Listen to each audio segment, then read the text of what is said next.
Hello friends, welcome back. And today I'm in ON1. Yes, I said ON1. It's been a while. I haven't made a video in maybe a couple of months about ON1 Photo Raw 2023, and not for any particularly good reason. I've just been busy with other things, but I love the product. I mean, there's so many good things about it, and every time they provide an update, it gets better and better. It's just incredibly comprehensive and powerful, and frankly, a lot of fun to use. And so this is like a hello, old friend kind of video because I haven't done anything with it in a while. So I'm going to take this photo here, and so far all that's happened is the lens correction has been applied, which if you're on the Develop tab, there are 4 sections here. Lens correction is the one I've got it turned on by default.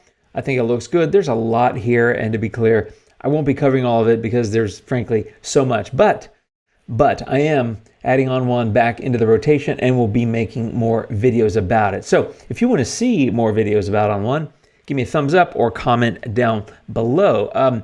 What I always do is I start here in Develop, and what I want to do is, of course, as the name implies, I'm kind of just developing my raw file and just trying to get everything looking the way I want it to look, which is really what photo editing is for me. I'm always trying to create whatever it is I'm trying to create and make it look the way I want it to look, because I typically have I hate to use the word vision because that might sound a little heavy in terms of what I think about, but I have an idea about what I want to do, and I want to achieve that idea or vision. And ON1 just makes it easy to do. And so I'm playing around here with this Develop section, and I'm actually going to lower the whites a little bit. That's going to help impact some of the stuff in the sky.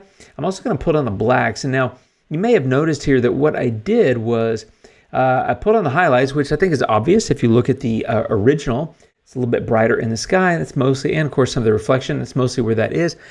It looks better now. The whites, pulling that down, helped with that as well. But I pulled down shadows and blacks because I lifted midtones, which generally applies across a large part of the image.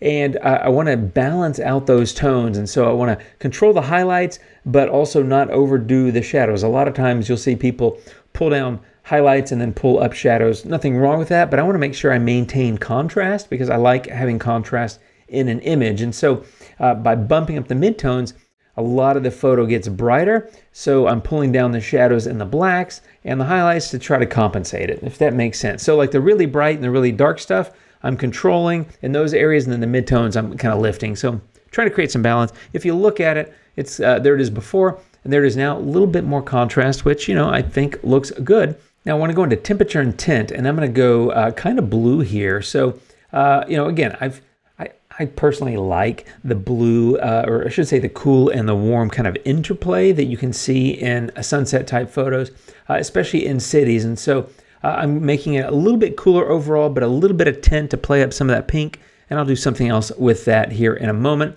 And then I'm also going to bump up the vibrance just slightly. I tend not to do a lot with saturation or vibrance in Develop, in ON1 or in any other tool, but there it is before. There it is now. Already looks a lot better, but of course there's quite a bit more that I want to do. And so I'm going to pop over to Effects, and I'm going to grab one of my favorites, which is Dynamic Contrast. It's an incredibly powerful tool, really useful. And what I'm going to do is actually go negative, something that you've probably seen me do in a lot of videos in various tools, and that is basically smoothing out part of the photo. But I don't want to smooth it all out. I just want to smooth out the sky and the water. Now, you have this AI masking here, which is fantastic, and it's reasonably accurate. It's not perfect here, as you can see, but it's easy enough to fix. I'm going to go ahead and select that for water, and I'm going to go ahead and select that for sky and hit apply. And so it builds the mask, and you'll see the masking window here, and boom, there's the mask. Now, if you look at it, it's white in the middle and black in the other areas. Well, I kind of want the opposite of that, so I need to invert that, and that's because I was in Paint Out versus Paint In. You just flip and flop between those two, or invert to just make sure you're in the right place.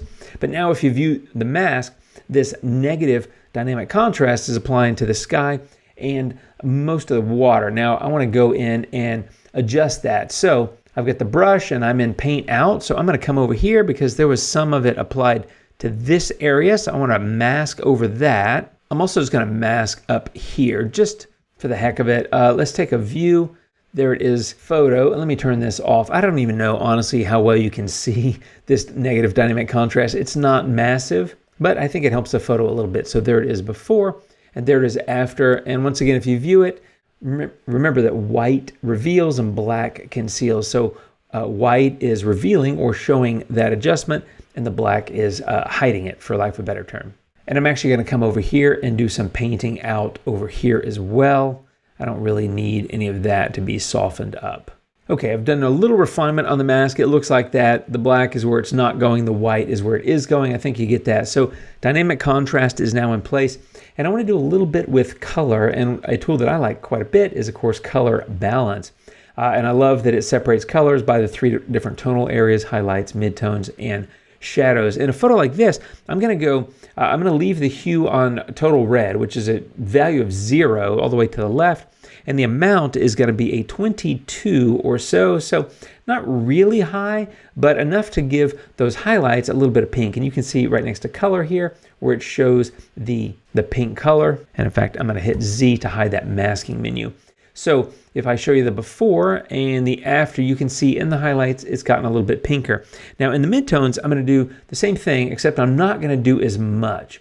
And the reason why is because I want to have the highlights be a little bit warmer and brighter. That's mostly the sky and the reflection, and pick up that color in the sunset. I'm using the same color value, the hue of 0, but a smaller amount in the midtones because, as I said earlier, the midtones covers a whole lot of the photo, and I want to get a fair amount of that warmth going across the photo. But one thing I really like to do in the shadows is go with a blue hue. So that usually for me is like a 230 or 232. And the amount is going to be like mid to high 30s. So let's call it, 38. And that's simply because the warmer parts of the photo should, to me, be the sky and the reflection of the sky. So that's highlights mostly and some midtones. And so I want to warm those up. But to me, I think of shadows as being, by definition, they're a little bit darker because they're shadow. And the darker stuff I think of as being cooler. And so I tend to go a little cooler with the blue in the shadows when I'm doing something like that. You don't have to, of course. It's just a bit of a personal preference. But if you look at the before color balance and the after, you can see we've got a nice color enhancement without overdoing it. And again, kind of what I said earlier, I'm trying to play off of that warm and cool kind of opposites, right? A little bit of warmth in the midtones and highlights, a little bit of cool stuff in the shadows to kind of play off of each other. So that's that. Now I'm going to go get a tool or a filter that I don't really use that much, but whenever I do use it, I like it quite a bit, and that's Sunshine. And so in Sunshine, I'm going to click on that, and you've got various presets here, so you can just click on any of these, and it'll just apply that to your photo. And I'm going to click on Glow, and I like the way that looks, except there's some areas where I don't like it, of course, because I want to go ahead and paint that out. I don't want that in the sky. So I'm actually going to use my mouse and just come over here and paint over this sky area. And I'm going to get those trees and basically some of this stuff on the left-hand side. I'm going to do maybe about like that. I just don't want that sunshine tool to be shining, for lack of a better word, on these areas. These areas seem to me, number one, the sky was just way too bright with sunshine, but these trees and this area over here on the left, this walkway, it just seems like it should be a little bit more in shadow, and that sunshine really does create a little bit of brightness there. And so I've basically removed it. As you can see, the mask, it's kind of almost like a gradient where the bottom, let's call it 2/3 of the photo is your scene, that sunshine, and in the top third on the left in the black, obviously you're not. So if I do a before and after, there it is before, and there it is after. You can see a nice little change in those areas without having the problem that this tool created in the sky.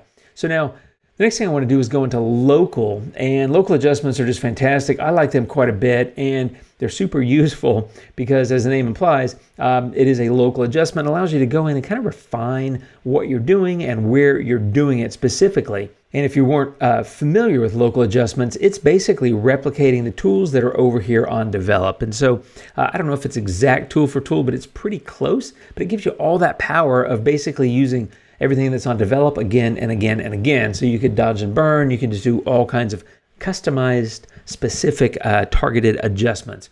I'm going to lift the exposure a little bit. I haven't masked it in. It does require masking if you're going to be specific about it. Otherwise, you would just apply it to the whole photo, which sometimes I do. But in this case, I'm not. And I'm going to lift the temperature a little bit. And now you're not seeing anything on the photo simply because it's right here. If you look, everything's black. So I'm going to change this to paint in. Okay, so what I want to do is paint in the adjustments that I've made into certain specific parts of the photo. So I'm coming over here with my brush and I'm just kind of hitting these buildings, which is something that I wanted to include this adjustment on. So I'm just masking that in, and all I'm doing is kind of lightening it a little bit, adding a little bit of structure and a little bit of warmth. Okay, after a little bit of brush masking, I've now applied these adjustments specifically. White reveals, black conceals. So it's kind of that section on the right, which is basically the buildings, and a little bit of that walkway on the left. And now if I turn this off, you can see what the photo looked like before. You can see the buildings are a bit cooler and a little bit darker, and same with that path on the left-hand side. And I wanted to brighten both up, warm them up, and I gave them a little bit of structure too, simply because it's man-made stuff, right? It's concrete, it's stucco, whatever it might be, and I like adding structure to those kind of things because I think it looks natural to have some there. So there it is before that local adjustment, and there it is now.